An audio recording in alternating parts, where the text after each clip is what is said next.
Hello and welcome to another episode of Dela's Voice. I am super excited to speak to my guest today. She is a personal friend, a colleague, a really fantastic, talented, smart individual that I am so proud to know. Annie Hardock is an author, a poet, a coach, an entrepreneur. She is a mother. She is a superhero. So please help me welcome Annie Hardock on Dela's Voice. Hi, Annie. Hi, Dela. So nice to have you on my show. Thank you so much for being here. Well, thank you for having me. That's a great opportunity. Thank you. Thank you. Annie, I just want to take a second and make sure that we are live on Facebook. So I turned on my Facebook and so that I can see who's watching us. Okay. And so I want to welcome everybody who's joining us today on this podcast. And please keep this an interactive podcast as we speak and dig into Annie's knowledge and her expertise. Maybe you can join us with your comments, and Annie can answer some questions, if you have any of those questions. So I want to make sure that we give people a little bit of time. And this is Annie's website. I'm going to make sure that you can see that, Annie at uxbridge.com. You can reach out to Annie also on Facebook. She is everywhere, so you can you can join Annie and ask her questions. Okay, Annie, welcome and thank you for being here today. I'm so excited to dig deep, and I want to start this conversation by asking you a little bit about your background and where you come from and how you got here to this point. Wow, that's a long story, right? Yeah, right. But really keep in mind, we only have an hour. So actually, I would say I kind of having big changes in my life every 18 years. So I would just start from there. So 18 years ago, no, not 18 years ago, I was almost turning 18. Okay. I So came going back to the first 18 years. Yes, the first 18 years I came from Hong Kong as a foreign student. Yes, and the first place I landed was Winnipeg in Manitoba. The reason why I landed there was because I have two sisters and my brother that had went ahead and as foreign student to Canada before me. So I chose to come to Canada. So after 1 year of high school, I applied to University of Waterloo, which is in Ontario. So I came and stayed in Ontario by myself as a foreign student for 4 years. Yes. And I didn't really stay in Canada because my mind was, I was thinking about, well, I would like to apply to study the master's degree. But I just thought, well, I'll go back home first, like in Hong Kong. And so I did. And I ended up getting a job there. I worked for about 8 months. And then, well, at that time, that's what my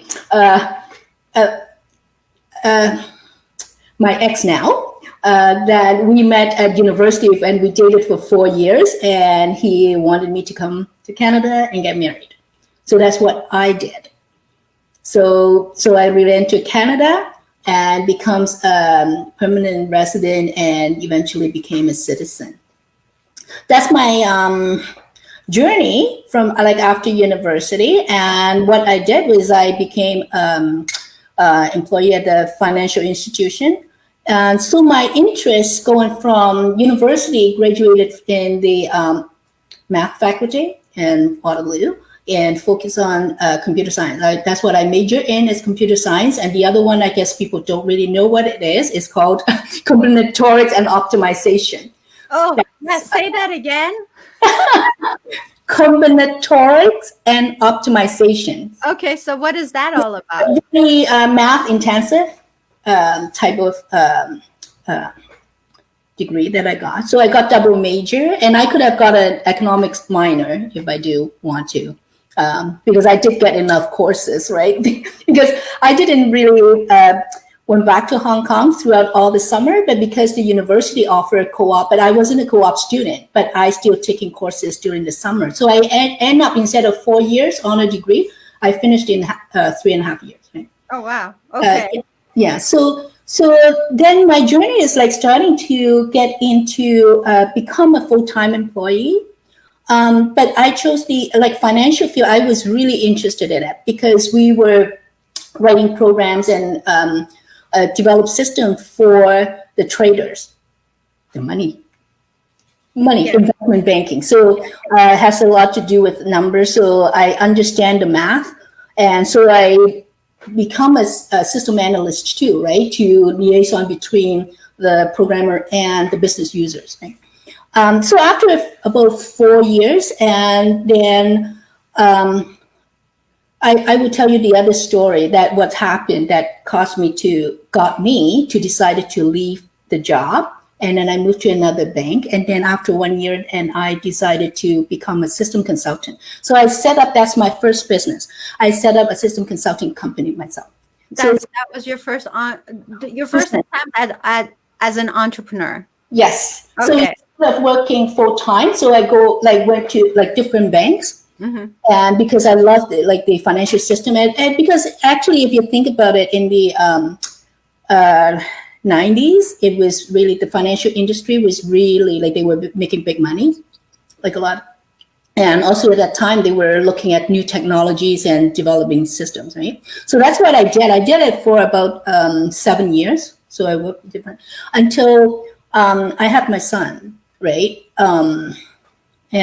And then that's when life changed, right? Like you don't like kind of wanting that kind of like that you just commute, because I was already in Uxbridge. We moved into Uxbridge. That's when my son was born, and I just find commuting to Toronto wasn't the type of life that I want, right? So I decided to start another business. So Annie, how hard was it to give up that paycheck? At that time, it wasn't hard because I was like, we were still married. We were actually, for the longest time, like, I think for like, it was like 9 years before we had kids, right? So we were called dinks. You know what dinks means? Like, it's double income with no kids. Oh, yes. Right? So we were kind of, just spend whatever you want, right? So, but because we both have like health benefits and all that, so I didn't have to worry about money, like being able to just jump in to start my business.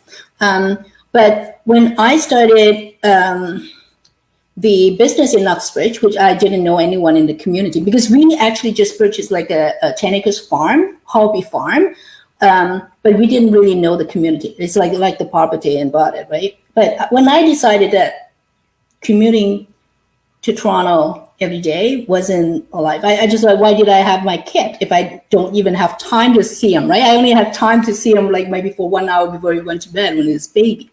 So that's the reason for the change. But my entrepreneurial journey, that's how it gets quite different than a system consultant. Because system consultant is like, you kind of just getting contracts, right? And then you work for it. Like, it's almost like a full-time, but you have that freedom of choosing which contract you want to take. But as an entrepreneur on my own, is going out to really get the business, get the client. At that time, what I did was I registered Uxbridge.com. And I had the intention to make it a business to make it work. So because I chose that platform is because it's 24/7, right? But in the 90s, like it was 1996 that I started up another company just focusing on that. So that's, unfortunately, what happened was in 1998, that's well, after I think about 14 years that we got married, and something happened that we separated, right? And then I had just my company, like 2 years old company, and then at that time I just want to make a decision whether I stay in Uxbridge or just move back to the city and raise my son. Right? He wasn't even 4 yet, but I had that option. But I knew at that time that's not the type of life that I want to raise my son in an environment in the city. So my decision is always about the quality of life. You see, like what I did, like when I make all those changes, like with my career or job, it's because I didn't want that kind of life. So I create another one that I can enjoy, right? Mm-hmm. So that's what I did, and I raised my son since he was 4 years old as single parent. So the big change was, like I said, when I was 18, I came to Canada, and then when I was around 36, and that's when the marriage broke up, and then I became a single parent. Right. Wow. So the 18-year passed, and then my son graduated from university, and now it's been at least 4 years now. Yeah, so that's when another change happened, right?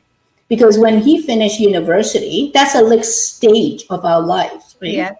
So I was very clear. My son is the same, like he is very independent. I knew, like since he was like little, that he has his one. He has his idea, and he would just work on that. So when he came back from university, the first thing he said, "You're not expecting me to live with you all the time." Like, it's like, right? Yes. 4 years of freedom at university. He actually went to McGill, so he was in Montreal, far enough that I don't bother him like, well, like weekly, no. So, how was that for you? Pardon me? How was that for you? For me? Yeah, how was it for you? Oh no, I learned to actually accept that, because I just saying yes. When we raise our kids, we don't think of like just holding them on, like holding on to them. You mean we don't own them? No, they should have their own life. Like if you look at all the birds, animals, they don't keep their cubs like with them for the whole life, right? Isn't that interesting? But my parents gave me that freedom. Like I came to Canada when I was like, before I turned 18. Then I didn't really go back a lot, right? Like so. But they gave me that option, right? So it's just logical, like to give him that option. But he worked really hard because he told me what he wanted, and he did it in 2 years. So he became financially independent, and he moved to the city, right? Wow. That's what he wanted. But because he has a goal, that's what I mean. Like if you know what your goal is and you work towards it, that's what you can do. So when he moved out, I think he was like 23. I don't know. Like he's turning 26 in September. So So that's what I know. That's another 18 years change. Like that's my time. Annie, if we can take a moment and say hello to some people that are watching. Sahida, Colleen's funny. She laughed when we said, "Oh, you mean you don't own your kids?" Give them away. Come on, be independent so I can be free. Actually, that's my thinking. When you say, "Can you accept that?" Actually, I was feeling so good that I'm finally free. And for a lot of parents, this is a hard thing, right? I mean, we think that our babies are always going to stay our babies, that they're going to stay with us for the rest of their lives. But really, I think we're doing them a disfavor by holding on to them, because we're taking away their right to experience life on their own and making mistakes and learning. So I agree with you. Morelli, hi, thanks for watching. Okay, so you say that, Annie, so every 18 years it seems like you go through a big change. Yes. So now your son's graduated from university and he decides to move on his own into the city. And what does Annie Hardock do? Well, that's why for the past couple years, I've been searching, see what's my next phase is, right? Because when I became single parent, I had the like a promise to myself, right, that I would raise him as a single parent alone. And by the time when he graduated from university, I just felt so much relief. I thought, "Oh, mission accomplished." Okay, so what's next, right? Actually, when you say to let go, the hardest part for me to let go was when he moved from grade 12, finished high school, and he chose to go to Montreal for university. That's the furthest one. Like, he had, I don't know how many like university that get accepted, but he chose the furthest one, right? Yes. But, to me, that moment was the hardest when he told me he has made his choice to go to Montreal. And at first, I didn't know how I felt, right? Like, I said, oh, okay, whatever. And then I was typing an email to my friend, just mentioning that, oh, my son is going to Montreal. And then my tears just started running, right? Aww. My son came to me and said, what's wrong? What are you doing? I said, I don't know. I didn't know that I would have such a reaction when I mentioned it, right? So that was the hardest time that I knew, because we actually did lots of things together when I raised him. Like, we did piano together, we did karate, we did everything, together, and we bonded really well. We can talk for hours, like type of. Oh, nice. Right. So then I knew at that time was the hardest. And then when I went to the university, what do you call it? Orientation day, right? They also have parents orientation. When I meet the parents, that they are like from Alberta, far away, or Vancouver, and they would have to fly in, right? And one parents already said, oh, they already bought tickets to come at Thanksgiving, like October. Oh, wow. All I have to do is just 6 hours drive. It wasn't that bad. So when I see someone else that having even a harder time, like to let go than me, then I felt, well, I'm not so bad, right? Like it doesn't hurt me that much by looking at someone else that, would miss their kids a lot more. I think a lot of parents would agree with you on this. So Morelli says she can totally relate to this. It was so hard when her daughter went to Western University, but not as far as Montreal, obviously, right? So true. So what did you discover about yourself? So tell us about the next batch of 18 years. Okay, so for the past 2 years, since my son was living in Toronto, right? So last year, I actually thinking about maybe open up a business location in something closer to the city, right?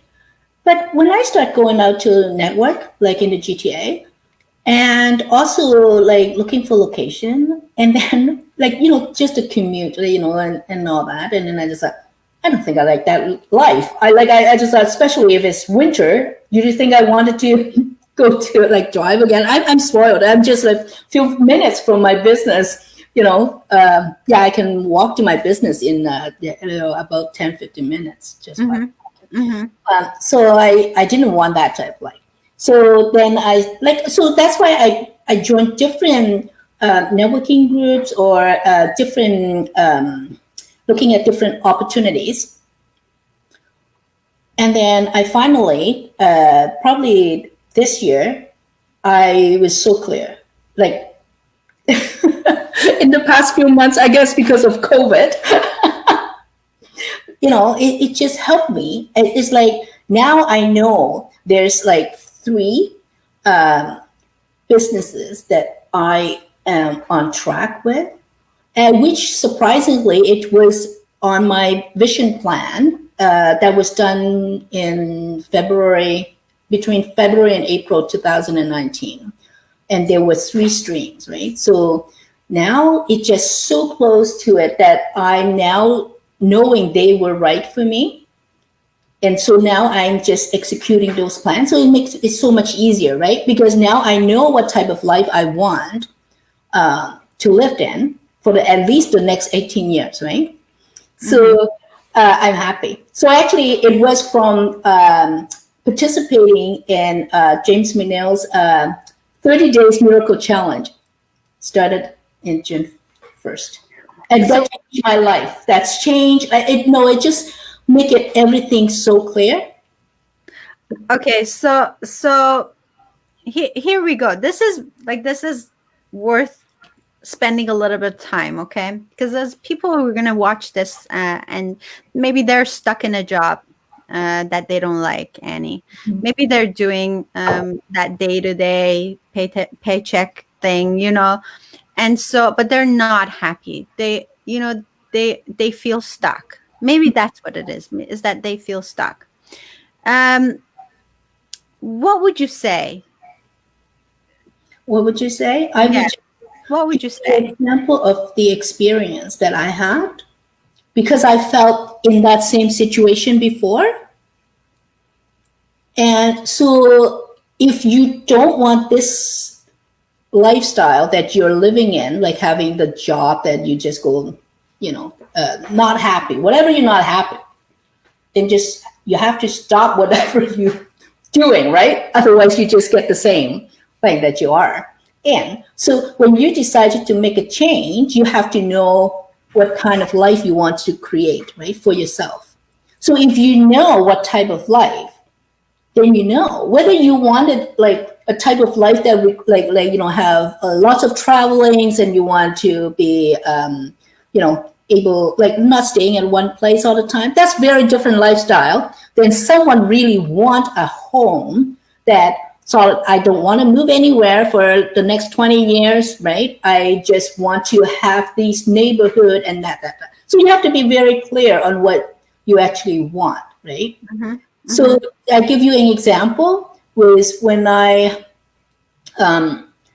actually go back to before I had my son. When I was running the system consulting company, what happened was I actually got to dislike what I was doing. More so was because there were politics involved. If you you know that you're still working for someone, like you relied on so what happened was also when at that time I was already we were already living in Uxbridge, and I took the GO train. So the GO train stopped, and then you see everyone in the morning. What happened? Everyone goes to one direction, like at Union Station, like in downtown Toronto. Like And zombies. yes, that's exactly the word I said to myself. I just say I'm just one of them. I'm one of the zombies because no one really talking. They are in the days. They just moving, right? And then around like after work, everyone's like running, including myself. You put on people change from high heels to running shoes or flat shoes and run to the station, right? Like Now zombies in the other the direction. tracing to get to the GO train and that, right? I just like, do I really want that type of life? I was like, what's the point if I become like having my company, like as a system consultant, really, I don't really see that enough. Like, I can change to different projects, but that's not like, so number one, I know that I didn't want to commute anymore, right? So that's already fixed. So what type of life do I want? And I knew at that time that because after I had my son, I knew I didn't want to raise my son in the city. Actually, I tell you, like before I had my son, about in 1989, like my son was born in 1994, but in 1989, I had a miscarriage. So I'm almost like, well, yeah, I was in the state, almost died. So like there was complication that I had that issue, right?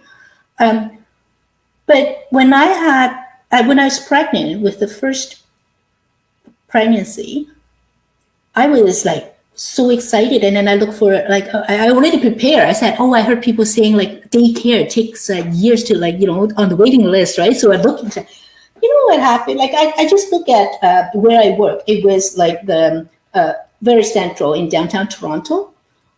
In their basement, like it's in Toronto, they have all the walkway and all the shops and like underground, right? And I saw this. It's like a trolley of kids. like shopping cart. There were about 6 kids and one person pushing from the back, right? Behind, and just pushing this whole bunch of kids. I was like, do I really want the kids to be grown up that way? It's like window shopping, and they were like in a row. Like, no, I said no. Yeah. Wow. So it was really clear to you the kind of life that you Yes, wanted. I know for my whole life, for all these 18 years, even before I actually came to Canada, it's the quality of life that's always in me. Is that are you living or not? Right? Like I always want to live my life to the fullest, like really happy, like and enjoy it. So that's why lots of people seeing me like doing. I think they get dizzy by seeing how many things that I do in a day, right? Like not even just work, right? But like leisure time. Like I do a lot like of leisure time. Sometimes I just feel like I'm like the cat, like has 9 lives. That's how much I live life with. So, Well, that's it. That's a life worth living, right, Annie? yeah, because you get excited thinking about what's next, like the new things, right? Like I think I'm drawn to anything like that's new and exciting, but doesn't mean that I'm not committed. I'm like things that I love to do. I'm really committed. Like I committed myself to like to raise my son. Like it is a commitment, and I did. Right. Mm-hmm. And then even the networking group, which I started when I moved to like Uxbridge, which we didn't know anyone, and I started the business, online business, and because I didn't know anyone, so I just thought, well, I have to set up a networking group so I can get time to meet people. That's how it started, and now this year is like 22 years. So am I loyal? Like I'm the Wow. And how many people in that networking group right now, Annie? it's just about like 75. Okay. But this is a small town. Like we have a population of like about 10,000 in town, and then the whole township is about 22,000. Yeah, something like that. That's roughly. amazing. You started that. I mean, you know what I mean? You started that. How wonderful is But that? that's what an entrepreneur is. It's that mindset of seeing a problem and then you just find a solution, right? So that's what I've been doing my whole life. So if I didn't like that life that I'm living in, then I just find another one. And then in order to achieve that lifestyle, what do I have to do? Right? So when because I was pretty comfortable by the time, my son, graduate university. So the load, like, kind of like got off a bit. But then I started to rethink about what I want in life, right? So I knew, like, at my age now, like I wanted to travel a lot. Like my mom and my lots of my siblings still living in Hong Kong, and that's where I came from, right? So I just thought, wouldn't it be nice that I just being able to travel anywhere in the world, because I love traveling, but also be able to work, right? So the internet is the choice. It's the same why I chose the internet platform when I started the business when I moved to Uxbridge, was I knew it allowed me to live the lifestyle 24/7, work whenever time you want, and raise my son, right? So that's what I chose to. So lots of the decision being made is what type of lifestyle would make you happy that you want to live, and then work from there, right? So lots of people thinking about like money, right? Oh yeah, by the time I make so much money, then I will retire into this, whatever. So if a retirement is your goal, right, then you can think about how you get there. Because when I changed my decision to start up my my own business in Uxbridge, I was still in my 30s, right? And lots of my friends, they couldn't understand, right? Because I lived in this small little town and they're in the city. They think that I feel like that I'm retiring in the midst of that. I said, isn't that what people wanted? Being able to free, like I could go to karate class in the middle of the day, or go yoga, do my walk, whatever, right? I can allocate like whatever time, because it's an internet-based business, right? I could be working after my son go to bed. So I had my freedom. So, like, actually, I really wanted to help other um, entrepreneurs. Like, what I see that being like living in that kind of condition and seeing families still struggling the same thing what I had gone through. I just thought, why? I just thought technology should make everything easier for people who wanted to start their business now online, but they're still struggling with their work-life balance, right? Like having to raise the family and having their work, being entrepreneurs. I took away. I don't know. Like, like if I had that problem 20 years ago, why are they going through the same? Like, no, yeah, 25, 30 years. That's a great question, right? But that's a great question. I want to say hi to some people, Annie. Tracy is watching, Allison, Jacques, Nasser. Thank you so much, everybody, for watching. We're having a talk with Annie Hardock, entrepreneur extraordinaire. That's what I'm going to call you, Annie. Okay. Yeah. And I want to talk a little bit about your other businesses as well. And I don't want to forget Annie's voice, because I know that's really hard. That's really close to your heart. So, okay. One of the things, Annie, you do is teach kids, and you have taught adults, mental math, right? Yes. So let's see what that is. Okay, a little bit about that. If you Okay. can explain what mental math means and how it's helping change people's lives. Yes. So the mental math is the method that I teach them is based on the abacus method, which is this. Some of you might not have seen this before. This one is Oh, for yeah. It's kind of old fashioned. Yeah. right. Old-fashioned. Yes, abacus been around for a long time, but we're not just teaching them how to use the abacus to do foundation math like adding, subtracting, multiplication, and division. We teach them how to do it in their mind, right? So the method is, once they know how to manipulate the beads to do the calculation on the actual abacus, next part is doing it in their head. So instead of seeing numbers, they actually visualizing the beads movement on the abacus, but they do it here, right? So visualization is important.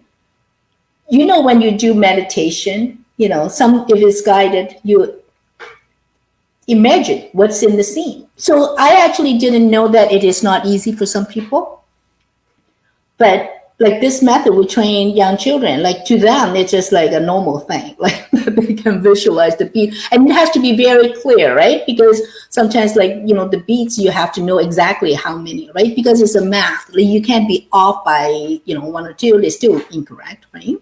But it's the important part is training the brain while they're still developing the brain, and especially when they're from 6 to 12 years old. They're still developing more. We call the circuit, the high speed internet. Yes. More information can pass through, and more information can be processed, right? Mm-hmm. So that's what we're building, more dense network for children, right? So I mean, we know that we're not using our brains to its fullest capacity, right? And so what you're teaching these kids to use mental math, and they can answer these like fast math questions, right? It exercises both sides of the brain, the logical side, but we also have another training. It's called high-speed listening training. So high-speed listening training is a technique that was developed in Japan, but it got incorporated into our abacus program. So what happened is, like with the listening training, it actually empower 19 brain powers, like observation, creativity, judgment, observation. So there's lots of ability that we never really used. But I know a lot of adults who don't use those. So it is more about helping them to build more of this network and also optimize their learning ability, right? When we talk about, there's lots of about the brainwave pattern and all that. We're not getting into it, but when you talk, like as an adult, we're trying to about the conscious mind and the subconscious mind. So this method actually involved in all that. That's why I'm so fascinated about the method. My son actually gone through that training when he was 6 years old, right? So I believe in the system, and then after teaching it, like having my own learning center here in Uxbridge for 10 years, I know what the children can do, which from the outside people think, wow, that's genius. How can they get the numbers so quickly, like without any tool, without using any tools, right? But it can be trained. So if it's the willingness of people who want to make that change, right? So I love it. I'd be so interested in learning some mental math. Like the best thing I ever learned was doing percentages in my head, to be honest with you, Annie, right? Because a lot of the stuff we learn at school, especially like maybe in calculus or things that we don't use on a regular basis, but there's a lot that we can learn that we can use all the time in our lives. And like calculating percentages, like tax, how much is the tax on this, and how much, oh, this is 25% off, let me see how much money I'm gonna spend. If people know that by keep learning new things, just keep learning new things, and it slows down you aging. Like, would you do that? I'm with you. So different reason for people, because if you stop learning, you just stop growing, and then stop growing, you kind of, your life wasn't really happy. Yeah. When you're not happy with your life, change it to something new. Right? Learn something new. Find activities that help you. So what you did now, because I mean you have this learning center in Uxbridge where you teach kids how to do mental math, and ever since COVID started, that center closed down, and now you, the genius entrepreneur that you are, had to come up with a new plan. And so, I mean, you just keep implementing new ideas and creating. And so, what are you working on right now? Yes, I think that's what the an entrepreneur does, right? When you see a problem, my problem was I could not open my center, so I have to find a solution. And we had that 1 week with the March break, right? Like before the total lockdown, I actually opened like online, virtual. To service like some of the existing student, right? Not everyone come back, but take a lesson online. I was able to combine what we already have, which is an online system that we do have digital abacus, and all our students, they already have this tool, right? But with the digital abacus, I can actually see them, that they can just share the screen and I can see all that. And also we have the back end. We see all the answers that they enter, so I can problem solve, like knowing what type of answer they put, so I know what type of mistake they're making and help them, right? So, and another thing is I was looking for a virtual platform. Like Zoom doesn't really get to do what I wanted to do. Because it's group lesson, and sometimes I just want the one-on-one instead of going to break room. Like this virtual classroom that I find is really easy to move student around. Like they find it easy to use too. So that's how I've been operating, like online, just with a few students. Like one thing I think is just opportunity just show up, because I know parents, they would not be wanting to just doing online if it wasn't, like if I give them an option, but not because of COVID, they might not choose that option, lots of the parents, right? But now, like, we have to do it, so they're willing, open up to try, right? So once they try it, it's like, oh my God, instead of driving 45 minutes to my location every single week, I have still like that, been driving for 5 years, 7 years to my location for 45 minutes each way, right? Yeah. So that saves a lot of time, right? Then people start to see the positive side of it, right? And willing to make the change.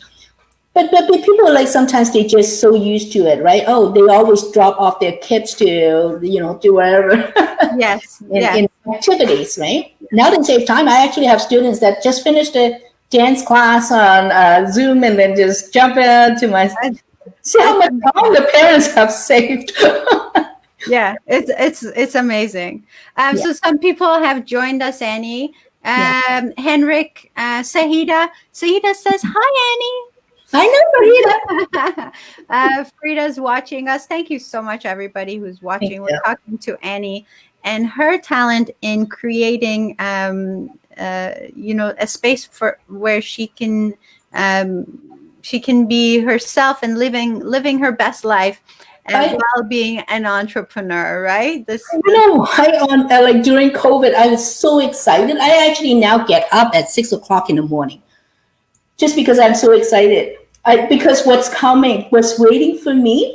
Like now, I find out the opportunity to live a life. Wow. I always say I wanted to travel and all that, right? By having the virtual classroom, right? I actually can help a lot more children around the world as long as they have internet access because I can train them, right? That's So so I just so like I really because I have so much faith and like belief in how children benefit in this program. Like sometimes like people just say, oh, because your son's special. But I just thought, well, I think even he himself didn't know how much of the benefits that come from it because that's his normal, by doing like numbers like really fast and even how he make his money like about numbers is like like on the screen. I just thought, gee, I haven't even got time to look at those wow, when you're at the end, right? But wow. but like it's a process. It's the response time. It's not just about math, right? When you have your brain like both the right side and the left side both as a whole brain, you can actually accomplish a lot. Like for me, I'm not limited to like I told you, I'm like graduated from like math and also I did like programming, right? Computer programming. But my artistic side, it's just so overwhelming. It's just like I have the art side too. Like so initially And we're gonna get to that. they were fighting each other, right? Before it's like, no, you don't do this. No, I wanted to do it, right? But it's learning how to, have them work together. So that's why I always like, in my view, is forget about like external. Like you have to look into yourself. If I can like perfect myself instead of trying to perfect someone else, like that's what lots of people do. Like say, I want my kids to be perfect. I want like my husband to be perfect. What about yourself? They're looking yourself. So that's what leads to that personal growth. It's just so important. It was through the personal growth. That's how I feel that I can live a life that I feel happy, peaceful, joy all the time. Because you don't hold on to those negative feelings. I'm with you. I think personal growth for me has been a journey too that I started a while ago, and it still goes on, all the time. There's no expiry date to personal growth, Yes. right? And it's one of the only things that you that gives you the fulfillment you want in life, right? The satisfaction that you want, that the peace that brings you joy. And I want to talk about that a little bit, Annie, if you don't mind. I want to be mindful of the people who join us as we talk. So, and to welcome them. Hi, Lena. Thank you for joining us. And so there, you have a platform called Annie's Voice. So let's talk about that for a little bit. Annie's voice on Dela's voice. Let's hear about Annie's voice. What is that all about? Yes. The idea came from the since I separated back in 1998, right, and divorced. And it was my journey through that tough time. Like initially, I thought it was because of the marriage, but I actually gone into depression for about 3 years, right? So I had written lots of the spiritually, to me, a spiritually inspired poem because they just came to me. It's a miracle experience to me. Um, and and then I lived my life by just looking at all the insights that were written in the poem and understand what it is. And then I just practice like and live that kind of life through all these poems. I have probably close to 20 of these poems. And also the music. The music just came like after I just wrote it. And then, so it's magical experience, right? So it's about 2 years ago, 2, 3 years ago. I just, to a point that I just thought, oh my God, like I just, because I had lived that like 18 years life, I just thought, oh, it really worked. You know, those poems, like whatever it says, it inspired me and it helped me how to live my life. So I just thought, well, I think it's time to share with others these poems. So it's just about, I think it was about 3 years ago or four. One of the, well, she's now, like, she's the author and is a compiler. She approached me and she said she actually wanted to compile a book with stories. It's about awakenings, right? So the topic, when she say awakenings, I thought, well, that's what I went through years ago, but it was hidden because I didn't, because no one understand when I trying to express, like they think it is like I'm in La La Land or something, right? Like that kind of feeling. So I just kept them to myself, right? But those, that awakening, so it got me to go through my poems again 3, 4 years ago. So I find one that I said, yeah, it's truly like it's an awakening moment for me. So I included that poem and then I wrote a little story about it. And then it finally got published just September of last year. Wow. So it was released and it's now on Amazon. It's all like stories of growth, healing, and magical transformations. That's amazing. So it's just the timing of that, because last year when I was, like I said, the past couple of years, I was seeing like what type of life do I want to live in, right? But I knew that I wanted to release this poem. I just saying these poems were not just for me to keep, it's to help others, right? So I just didn't know what method to, you know, like to spread the message of these poems. So, but last year I decided, yes, I think it's Annie's voice, because I need a voice. I do like actually do sing in choirs for more than 10 years, like in a community choir. I actually belongs to 2 choirs. So I just thought, wow, I really, because I think it has that feeling of not able to share these poems publicly to others because of that fear that people not understand. But when the past 2 years, I start surrounding myself to people who have the spiritual awakening experience, or they are searching, then those people started to understand. I just thought, wow, yeah, I think the time has come that someone is going to understand what I went through. So instead of just hiding them, so it's been 20 years, like, so actually the one of the poem that I'm going to read to you, it's like, it was done in year 2000. So it's been 20 years ago. But that's what I want the Annie's voice has, because besides the poems and music, the photography of natures also came magically, like to me. Like I just keep posting. Some people was like, yeah, before saying, wow, you just keep posting them on Facebook, and you're like, yeah, like they say, well, people can just take them, like, right? Like people are so protective, like about their pictures, like what they take. But I just say, yeah, but it's beautiful. I just say, because it just keep coming. Like every day I can go out. Sometimes it's a surprise myself, like about the scene. You know, I've never seen a picture that's like with the sun. Like it's always round. Like every time I take the picture of the sun, it's round, right? But that one morning, it just happened in not that long ago, a few weeks ago. it was a diamond shape. It was a diamond, and it was on top of I saw my that. That was quick. tree. I just thought that's a Christmas tree. Do you know what that magic is? I have to tell you that story. It's just like before I would say it's just so spooky. I don't know why, but actually, It's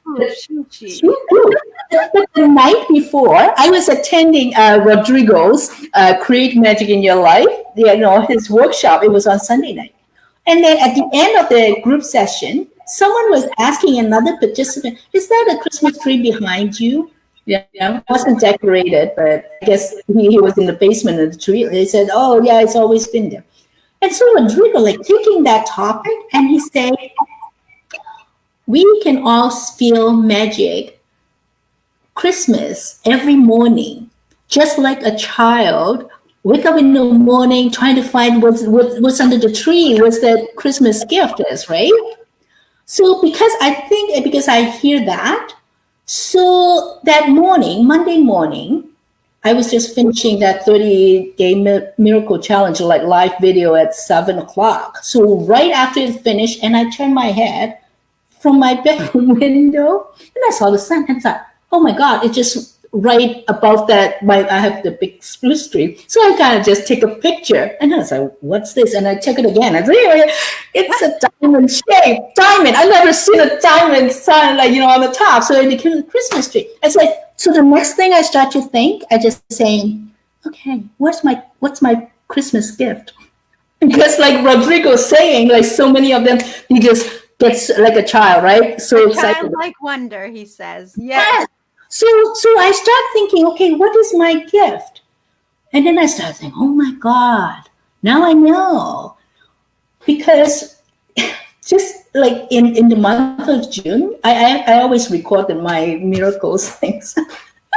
I have at least 40. I would say more than 40 because some days I would have more than one miracle show up in my notes. So I just counted. I'd say I have more than like, and then I just thought, yes, I'm a miracle magnet. I think I just received a miracle magnet. So I accepted it. Good for you. So I just thought, well, okay, now I find my gift. And then more miracles come. And then, like I say, I always get these insights from poems. So they just keep coming, right? So keep coming. And then so it's like, oh my God, I just think now the whole path where I'm going is just so clear, right? So that's why I think how to get from like kind of a dark place, like where I was like 20 years ago, to become happy, to become like the life is so magical. It's just a journey, right? So I actually started writing the book just a few weeks ago. End of June, I wrote. And the title is From Darkness to Light, Becoming a Miracle Magnet. I love it. I love it, Annie. I just want to, I mean, this is a woman clearly who lives a full life. You agree, audience? I mean, seriously, like we can tell how much you love life, Annie. You don't waste time. You take advantage of every opportunity, and I just love that. And you're so lively, and you're so joyful, and you're so kind. I know that about you. You have a really you have a kind heart and a kind soul who's always trying to help people. And I know that there's people who are watching right now, and they know that about you too. So I want you to read your poem because I don't want to. I want to make sure that we have enough time. Just so you know, Sahida says that yes, nature speaks. She says yes, celebration. Those who believe will see it. And Tracy says yes. They all say yes to you. Just being like full life. Yeah, so okay, so let's and Morelli and everybody too. So thank you. So okay, read your poem, Annie Hardock. Let's hear your poem that you want to read to us, please. Okay. So this was written in May of year 2000, and the title is "The Breath of Life." I was drowning in the sea of emotions, pounding against the waves in the middle of the ocean. Fears and anger draw me down once again to the ocean floor. Faith and dreams lifted me up once again for a glimpse of shore. I need the strength in my body and mind to help myself getting back to shore. I searched in and out, far and deep, for a survival kit that I need. Never had I known that it was with me all along, a gift given to me with my first breath of life. I made a sparkle with my will. I feed the fire with my passion that lit up the sight of shore in my burning desire. I learned to inhale the cleansing breath, to unleash and nurture the power in me. I dissolved my fears with my breath. I turned my anger into peace. I learned to exhale the power of life to propel and excel above the waves. Nothing can stop me from serving to shore, playing the music from my soul, along with the rhythm in the beat of my heart. And that was how I conquered depression, in living a life guided by the spiritually inspired poem that I had written in my darkest night. Beautiful. That's it. Beautiful, Annie. Thank you so much for sharing that with us today. Thank you. Awesome. Well, Annie Hardock, there's something in your poetry that that lifted me, and I know that maybe it resonated with a lot of people. Sahida says, "You just inspired me to write a poem about my spiritual awakening." Woohoo! Yes. Austin J. Haynes says, "Beautiful. Thank you." Thank you, Austin. Annie Morelli says, "Wow, so inspiring." So thank you for deciding to share your poems with the world, Annie. Someone said that if you die with the music still in you, you are doing the world a disservice. And so your poems are so worthy of sharing with the world, and I thank you for deciding to do that. Thank you. Morelli says, "Turned my anger into peace." She loved it. She loved it. That definitely Yes. resonated with me. Thank you. Well, Annie, our hour is up, girlfriend. Oh, I know, so fast. we touched the point that you talked about, remember? Annie and I share a commonality in our journey, and that's both of us experience with mental health in our family, specifically speaking schizophrenia, which is a topic that both of us are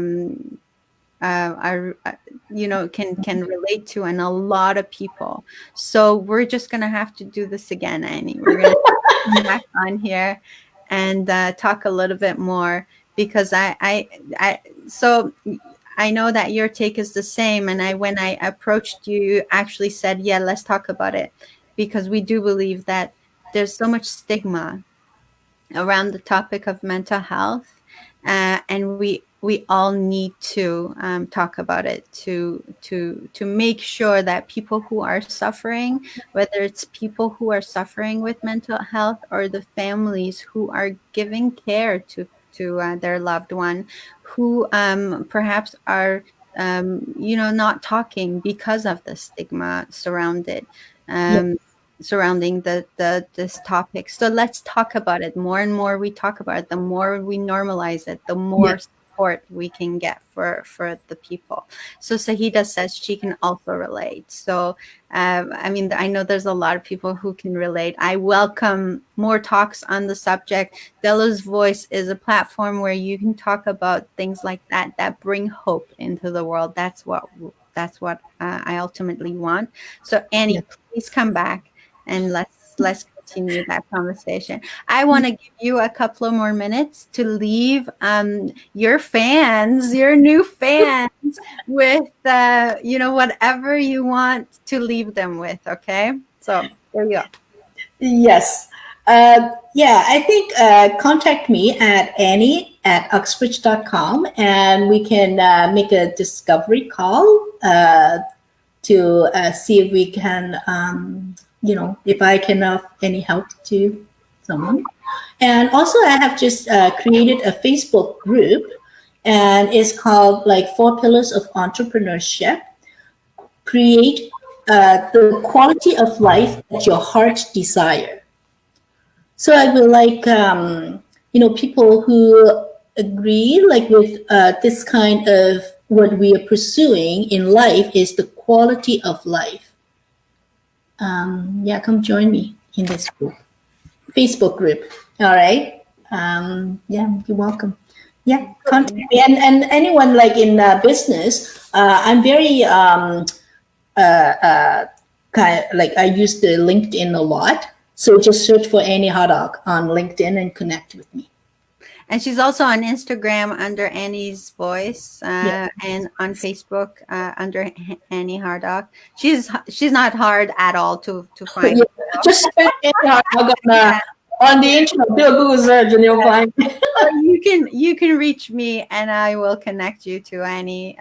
Thank you so much. So on the topic of mental health, Tracy says mental health is such an important topic. Colleen says you're not alone. Sahida says sending you both ladies lots of love. And Colleen also put down your email address, not your email address, your email address, Annie@uxbridge.com. Thank you, Colleen, in the comment section. Thank you for your support, everybody. Annie, my dear, thank you so much for being here today. I know that we could have continued this talk for another hour, right? You know what? Annie's Voice is going to interview Dela. Sounds good. You're So on. yes, and then we can talk more about the mental health issue because I, Awesome. I think it's long enough that people, suppressed. When you're suppressed, that you always feel, you cannot release some kind of energy like in you, right? Then you're not still not truly happy because something that you kind of suppressing, right? That's a great take on this. So yeah, let's continue this conversation, Annie. Thank you so much for being here. I really appreciate you, my friend, and I wish you the best in your endeavors. And just keep smiling, Annie. Keep living life to the fullest, and really teach the rest of us how to do the same, because that's your superpower. Thank Yeah, like I think like people should like look for the help because back then I did go through the psychotherapy, but I did not have other supporting system, right? Like friends or relatives that I actually did not even tell my best friend. I just find because there was so much pain in me, I didn't want to put like, incur any pain in someone else that I really love and know, right? So that was hard. But now I just think now there's so many people that can help, right? All you have to do is like ask. It's true. It's true. I always talk about the 3 A's of recovery. Do you want to hear it, Annie? Yes. Okay. The first A is for admit. Admit that there's a an problem, that there's something not working. Second A is for ask. Ask for help, right? yes. Ask for support. Hire a coach. The third A is for act. Take actions on your learning, take action on change. And those 3 steps will get you the recovery you want. And you'll get to live your best life You get to enjoy and live a full life like Annie, my friend here. Yeah. And so, thank you again, Annie, for being here. I want to thank every single viewer who spent time with us today and watched our show. And for all the comments, all the love, thank you, everybody. I agree with you. Annie is pretty wonderful. And so, with that, my friends, thank you for joining us for another episode of Della's Voice.